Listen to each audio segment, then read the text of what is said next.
Erik Ten Hag was 8 minutes into his first Manchester United press conference when he got the question that every new manager should be expecting at some point. How do you like your teams to play?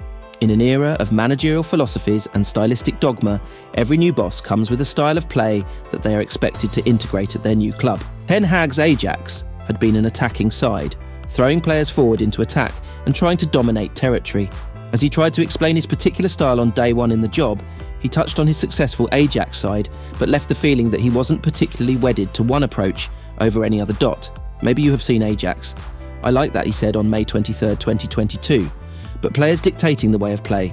I have the idea I will line up my best team and my players like that to get the best out of them, that they can go the maximum and they feel comfortable in their roles.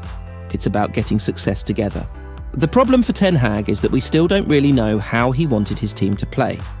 After 9 league games of his third season at Manchester United, we were no closer to understanding the patterns of play or to spotting an overarching philosophy or a particular idea to build around. Ten Hag's final month in charge probably summed it up. From the extremes of the chaos at Estadio do Dragão and a 3-3 draw with Porto to the tedium of Villa Park and a goalless draw everyone wants to forget, the two performances had no common thread running through them, and that is ultimately what has done for Ten Hag. We don't know what he stood for or where he was trying to get it. That answer he gave at Old Trafford back at the very start of his reign hinted at being adaptable, at switching his style depending on the players available. But a club of United statute want more than that. As Ten Hag explained in a separate answer that day, I have to bring something to the club. By the end, it didn't feel like he was bringing anything. That hasn't always been the case. He delivered a Carabao Cup in his first season and an FA Cup in his second. The Wembley wins against Newcastle United and Manchester City were memorable days in their own right. Thinking back to that 2-0 win against Newcastle on February 26, 2023, it really did feel like United were onto something. It was their first trophy in 6 years, 4 days after Barcelona had been beaten at Old Trafford. That remains the standout European result in Ten Hag's tenure. A week later, the same team lost 7-0 at Anfield, and you could argue they never really recovered. The success of that first season, and it was undoubtedly a success, was built on admirable pragmatism from Ten Hag. He quickly recalibrated his plans after defeats to Brighton and Brentford.